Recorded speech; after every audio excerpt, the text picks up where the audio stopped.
falar de pé, que é mais fácil para apresentar os slides. Boa tarde. Eu queria começar agradecendo muitíssimo pelo convite. Para mim é uma honra gigantesca compartilhar a mesa com esse trio, que cada um tem pelo menos 4 décadas de luta, e de exemplo de vida, né? Eu vou me propor a falar um pouquinho com vocês sobre... Eu combinei com a Léo que ela faria uma apresentação mais focada na nossa pesquisa sobre o Rio, e eu analisando um pouquinho a forma como a justiça de transição no Brasil vem tratando o tema do campesinato, a repressão contra os camponeses, né? A gente está com um probleminha do PowerPoint, mas eu queria começar falando sobre a ideia de justiça de transição, ou o perfil de justiça de transição que marcou a transição brasileira e que ainda marca, né? Dentro da literatura internacional, existe uma crítica à perspectiva chamada de liberal, que marca as comissões da verdade e de reparação no mundo. E no caso brasileiro não foi diferente, né? O foco das comissões, ele é muito direcionado às violações dos direitos civis e políticos, né? O direito à vida, o direito à liberdade, a participação política, etc., a integridade física, e os direitos sociais, econômicos e culturais ficam sempre secundarizados e acabam invisibilizados. E aí, por consequência, ocorre que se cria como uma espécie de um tipo ideal de vítima, né, das violações, e outras vítimas ficam invisibilizadas e esquecidas. É uma pena que o PowerPoint não está funcionando, porque eu queria mostrar uma imagem de uma camponesa, de um desenho feito por uma camponesa daqui do Rio, que demonstra o despejo de uma família de camponeses, né? Uma família que não era necessariamente engajada em um movimento social, etc., né? E isso reforça um pouco daquilo que a Leonilde e o Gilney vinham falando sobre as violações que ocorreram no campo, cujas vítimas eram pessoas comuns, que não tinham militância, etc. Bom, depois, quando o PowerPoint chegar, eu mostro um pouquinho mais.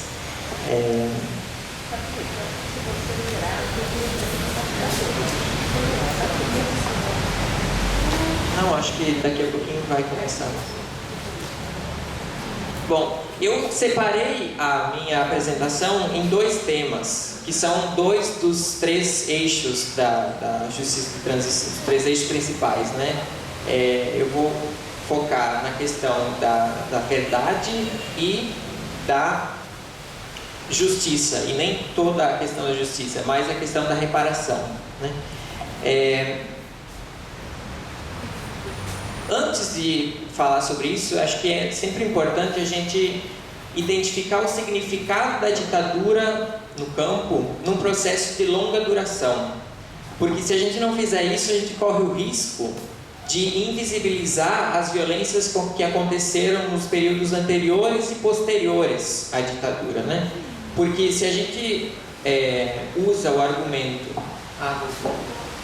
Então, essa é a imagem, o desenho que foi feito pela Rayene. Ela é companheira de um neto da dona Roseli, que é a senhora que a Léo referenciou antes, que aparece naquela foto.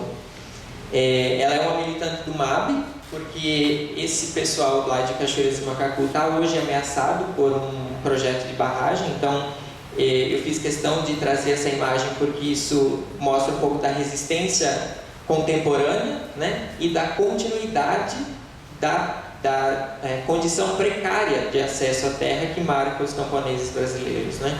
É uma permanência na terra sempre ameaçada, né?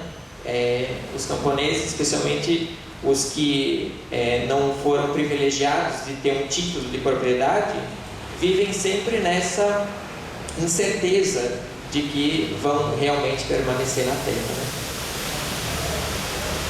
Bom, então eu estava falando sobre o risco de invisibilizar as violências cometidas pelo Estado, direta ou indiretamente, nos períodos anteriores e posteriores ao golpe, mas não só no período do pré-64. Eu quero enfatizar que desde o período colonial se tem violências, né?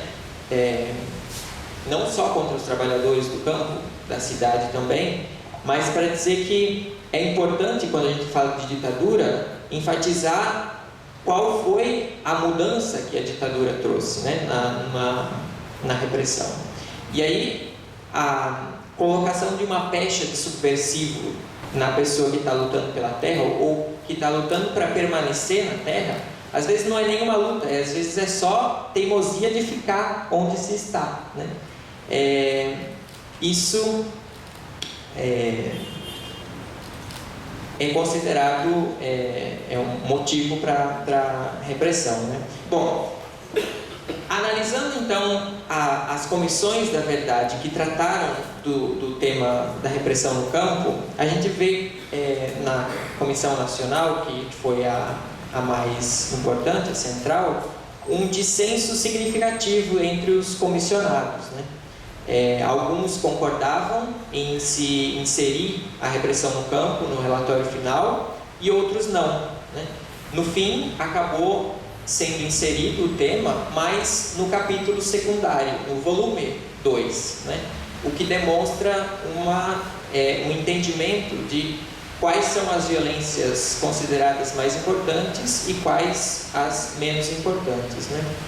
E um outro dado que demonstra isso mais claramente é que no capítulo sobre a repressão no campo são citados vários nomes de camponeses que foram mortos. Só que esses nomes não constam na lista oficial que é colocada, né, no volume 3, se não me engano. É outro demonstrativo de hierarquização de importância das vítimas, né? Então, a Comissão Camponesa, da verdade, que a Leonilde e o Gilney referenciaram, ela traz um entendimento um pouco diferenciado, enfatizando a responsabilidade do Estado via omissão, né? Pela via indireta, e uma ampliação do conceito de violações de direitos humanos, né? Não focada só nas graves violações, mas nessas violações mais amplas que incluem as violações aos direitos econômicos, sociais e também culturais. Eu fiz uma leitura dos relatórios de todas as comissões estaduais, mas eu não trouxe de todas porque ia ficar muito extenso. Eu trouxe da Comissão do Rio e da de São Paulo e Minas, que são as que fazem divisa com o Rio. No caso da Comissão do Rio, houve uma centralidade ao tema, muito em função desse projeto financiado pela FAPERJ, e não houve um embate, não precisou haver um convencimento dos comissionados para que esse tema fosse considerado tão importante quanto os demais. Já na Comissão da Verdade de São Paulo, houve embate, e a consequência do embate foi também a secundarização do tema. Ele ficou também no segundo volume. Já a Comissão Estadual da Verdade de Minas passou por um processo super interessante de discussão interna, né? Eu conversei com uma pesquisadora que participou da comissão, que contribuiu na elaboração do relatório da Comissão de Minas, e ela me relatou um pouco de como foi esse diálogo entre os membros, e no fim um dos pesquisadores elaborou um documento argumentando que a omissão do Estado era uma forma de ação, e no fim os comissionados então acabaram concordando inserção do tema entre os temas centrais, né?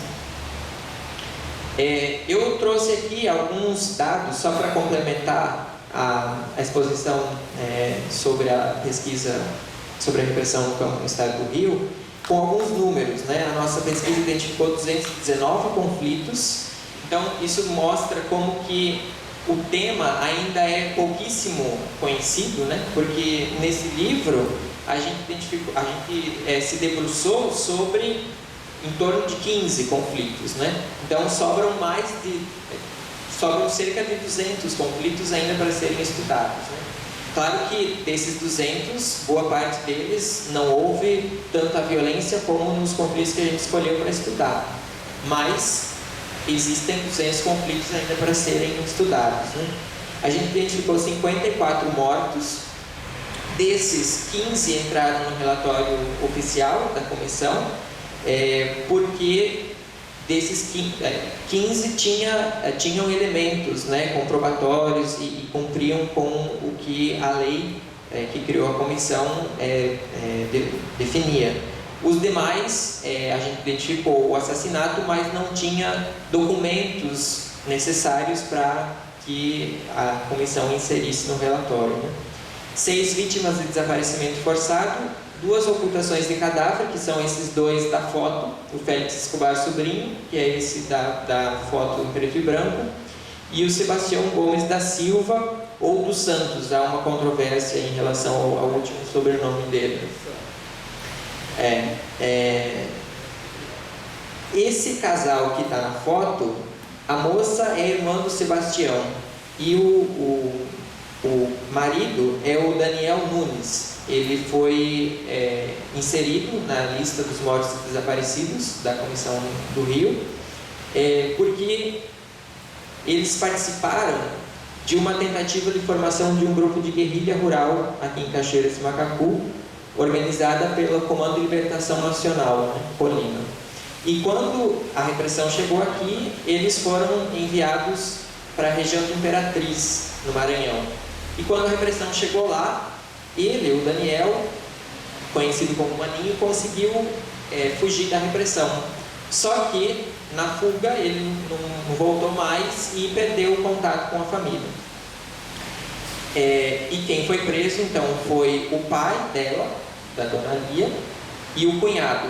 Então, ela é a pessoa que eu conheço que mais teve impacto, que mais sofreu, né, com a ditadura, porque ela sofreu tortura para dar conta de onde o marido estava, que tinha fugido. O irmão, o Sebastião, esse da foto, foi morto numa troca de tiros ainda aqui em Cachoeiras de Macacu.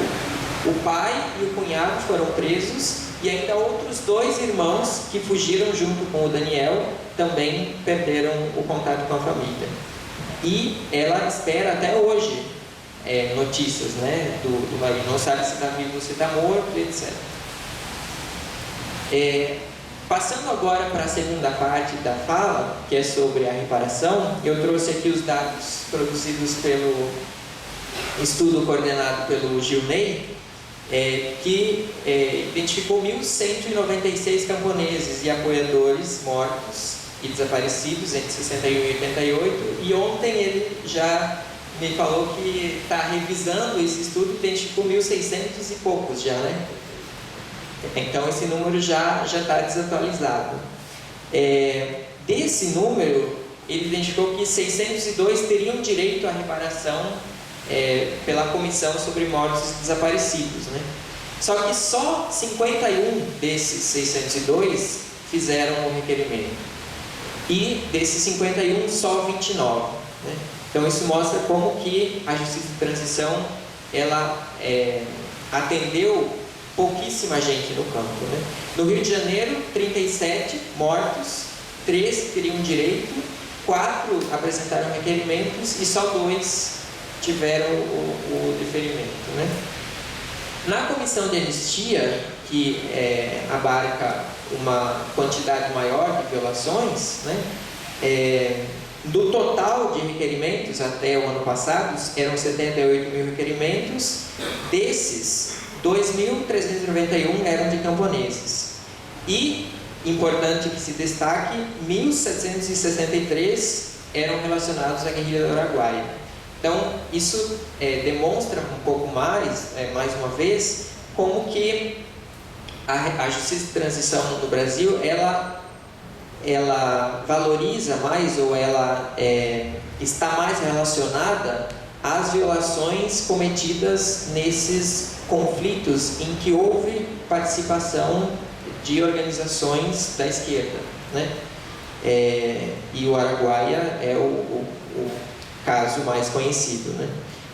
Também porque a repressão foi muito mais intensa lá, mas é um número muito significativo, né? É quase 80% do total de requerimentos de camponeses, né?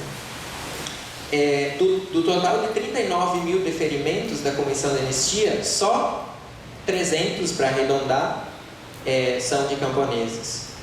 E do total de 24 mil deferimentos, 284 de camponeses. E 1.700 ainda estão pendentes, né? Por que tem essa dificuldade toda de reparação? O primeiro argumento que eu traria é o fato de que nem sempre os afetados ou os atingidos pela ditadura se percebem como atingidos, né? Isso é uma questão importante, porque a pessoa que foi vítima de despejo, ela nem sempre associa esse despejo ao fato de que houve uma ditadura, ou ao fato de que esse despejo só aconteceu porque houve um estímulo do Estado pela via da omissão, né? Depois disso, mesmo que eles soubessem ou se percebessem como afetados pela ditadura, poucos sabem do direito que tem à reparação, né? Um terceiro ponto é o fato de que o ônus da prova é do atingido, né?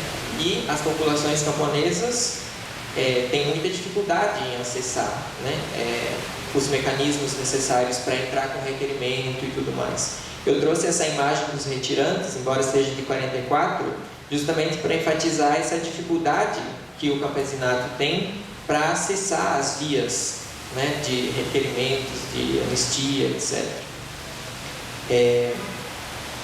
Outro ponto importante, e aí esses próximos itens eu trago a partir de uma entrevista que eu fiz com uma das conselheiras da Comissão de Anistia, responsáveis pelos processos dos camponeses, a Ana Maria Oliveira, em que ela apresenta como uma das principais dificuldades na avaliação dos processos dos camponeses a inexistência de documentos comprobatórios, né?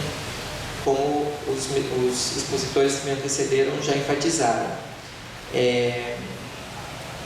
Ela conta que se criou um grupo de trabalho dentro da Comissão de Anistia para tentar entender o contexto em que essas violações se deram e para procurar elaborar argumentos que convencessem o conjunto dos conselheiros para aprovar o deferimento dos pedidos de reparação. Então ela cita um exemplo de um camponês que fazia parte do grupo dos 11, que teve que fugir para o Uruguai, era um senhor do Rio Grande do Sul, que morava próximo à fronteira do Uruguai, e aí a comprovação que ele apresentou como sendo prova da perseguição que ele sofreu foi a entrada dele no Uruguai. Só que, em via de regra, isso não seria suficiente para comprovar a perseguição, né? Mas esse grupo fazia uma avaliação contextual do processo, né? Coisa que a partir de 2016 deixou de existir, porque com o golpe parlamentar de 2016 a composição da comissão mudou e esse tipo de postura mais compreensiva também deixou de existir, né? Voltando um pouco, o outro argumento, o problema, né, dificuldade para a reparação dos camponeses é a não aceitação desse argumento da responsabilidade do Estado via omissão, né? Então a Ana Maria Oliveira entende que para que isso acontecesse, para que esse argumento fosse aceito, seria necessário mudar a legislação, né? A lei que criou a Comissão de Anistia precisaria ser mudada.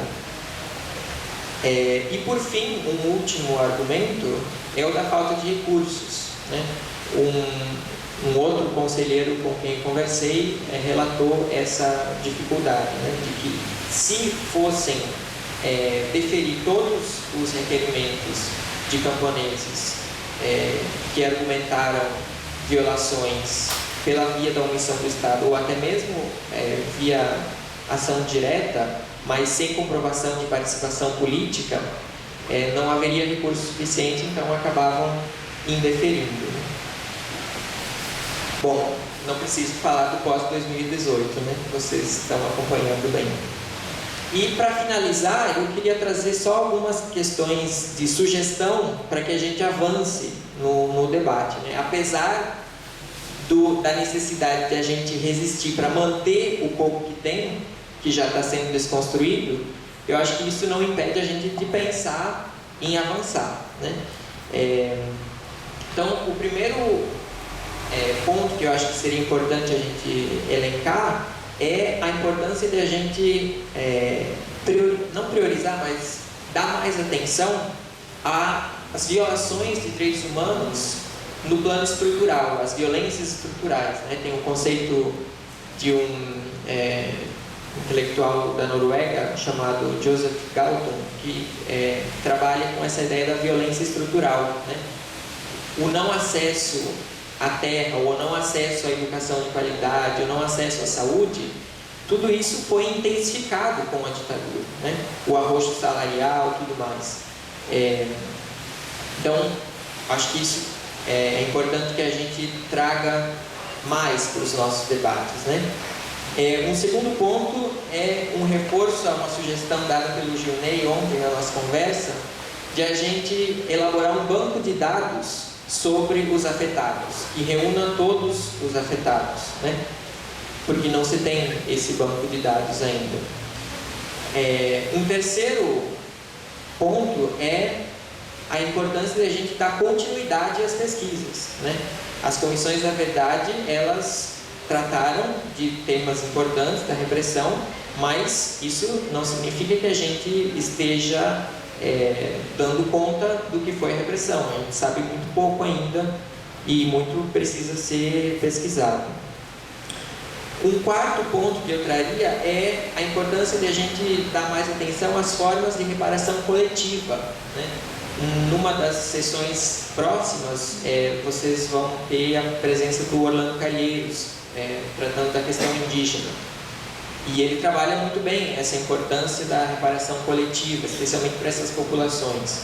No caso dos camponeses, nem sempre a reparação coletiva é a mais adequada, né? Mas para alguns casos ela pode ser adequada, no caso das comunidades tradicionais, caiçaras, os fundos de pasto. Mas agora, fazendo um parênteses, não parênteses porque eu acho que é importante, essas formas de reparação coletiva, elas precisam ser pensadas em conjunto com os afetados, para que os afetados digam qual que é a melhor forma de reparação. Nesse sentido, eu lembro muito da teoria da ação dialógica do Paulo Freire, né? Que propõe que a solução para os problemas não seja dada de cima para baixo, mas sempre pensada em conjunto, né? Uma relação horizontal. Essa, inclusive, é uma das críticas também que se faz à justiça de transição de modo geral, que as políticas de reparação e de memória, elas são pensadas com pouca participação da sociedade civil. Nesse sentido, os comitês estaduais por memória, verdade e justiça, estimulados pelo Gilney, foram importantes no sentido de estimular a participação da sociedade civil.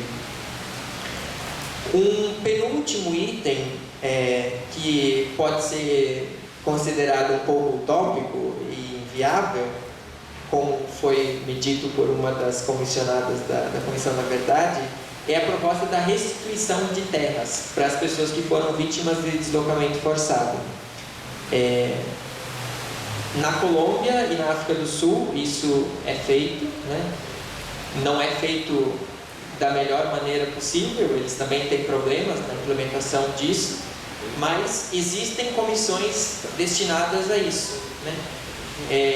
E o Paulo Sérgio Pinheiro, que inclusive foi membro da Comissão Nacional da Verdade, ele, no trabalho dele na ONU, ele elaborou uma série de princípios que ficaram mundialmente conhecidos como os princípios Pinheiro, que propõem que as pessoas que foram vítimas de deslocamento forçado durante conflitos tenham suas terras e casas restituídas, né?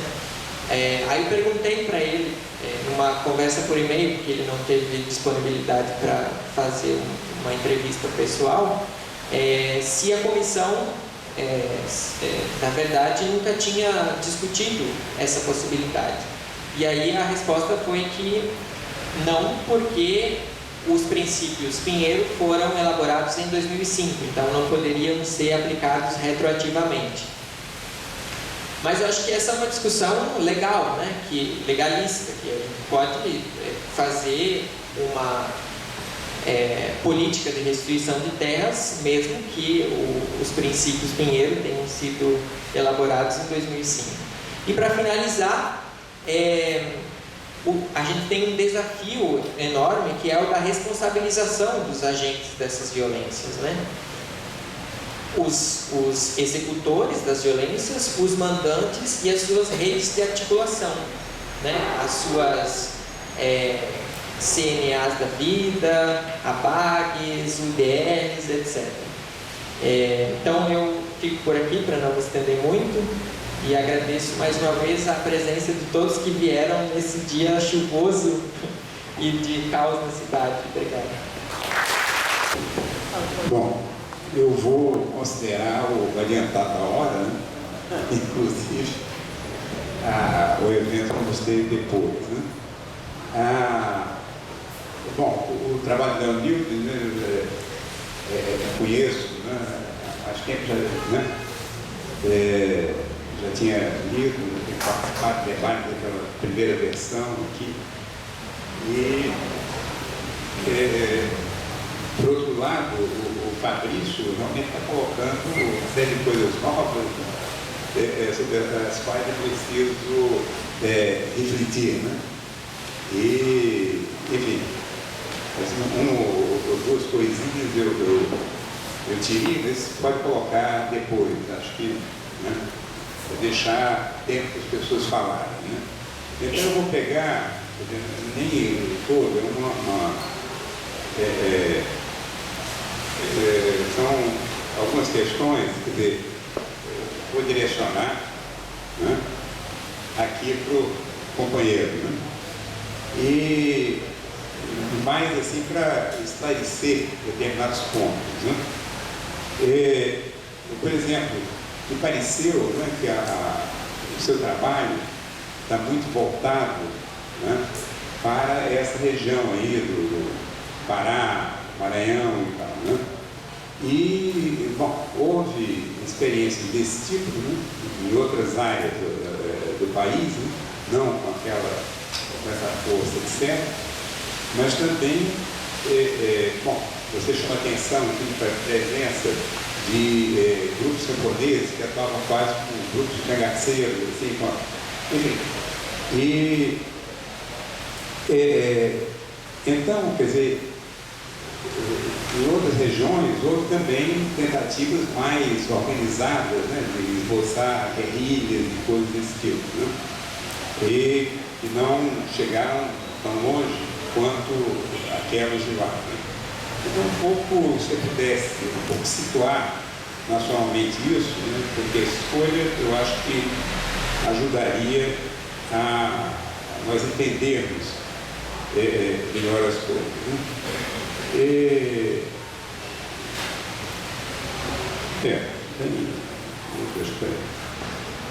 Tem outras tantas coisas, mas eu concentraria, quer dizer, a minha pergunta maior seria essa coisa imprimida, isso nacional.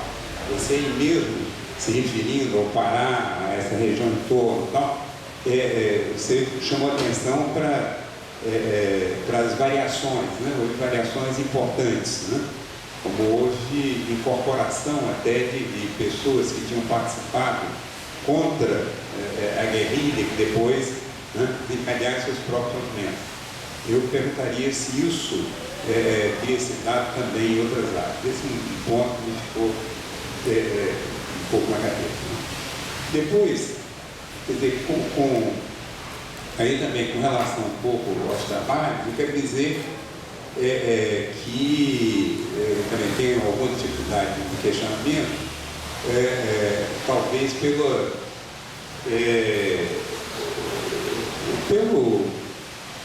também pela perspectiva através da qual eu encarei ao longo desses anos essas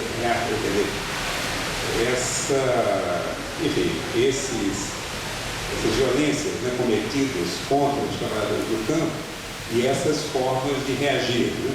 Porque tanto as minhas pesquisas, que foram sobretudo localizadas na região Nordeste, como depois eu tive uma experiência que foi no movimento sindical, né? Onde eu também fiquei cobrindo fundamentalmente uma área que ia do Maranhão a Minas Gerais, né? Então, o Sul, o Centro-Oeste e tal, tive menos controle. Né?